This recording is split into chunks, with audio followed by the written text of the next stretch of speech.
அந்த நடிகர் பாத்தியா, இடது கை செய்கிறது வலது கைக்கு தெரியக்கூடாதுன்னு ஒருத்தருக்கு உதவி செய்கிறத வெளியில் தெரியக்கூடாதுன்னு எவ்வளோ அடக்கமாக இருக்காங்க பார்த்தீங்களா?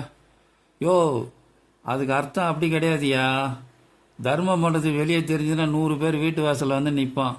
அதுக்கு தான் ரகசியமாக உதவி பண்ணுறாங்க. அந்த உதவி கூட 1000 2000 தான் இருக்கும். இந்த உதவியை வீடு கட்டுற கொத்தனாரே செய்வாரா? இதுக்கு ஒரு நடிகர் தேவையாக்கும்.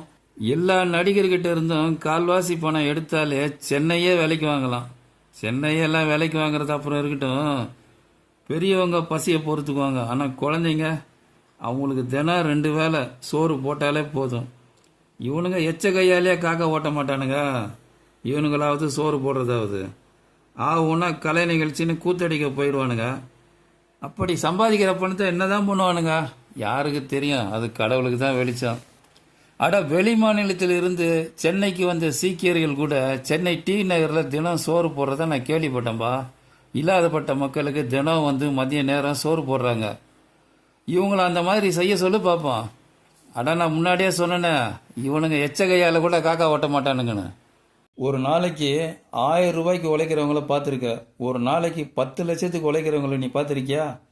அந்த கொடுப்பனையெல்லாம் நடிகர்களை தவிர வேற யாருக்கும் கடவுள் கொடுக்கல. 6 மாசத்துல ஒரு படம் முடிச்சா 200 கோடி 300 கோடி சம்பளம் வாங்குற நடிகர் எல்லாம் இங்க இருக்காங்க. அதுல வருஷத்துக்கு ஒரு 10 லட்சம் தர்ம காரியத்துக்கு செய்யலாமே.